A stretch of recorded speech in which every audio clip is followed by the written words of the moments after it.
Mbona hamna nguvu sasa hivi?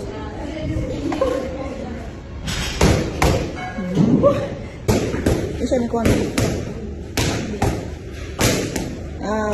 Unaibia huo mkono wa pili unaibia. Kisha inyoshe mkono vile vile kama unavyokuwa ambapo upigi kichochote unavyonyosha vile.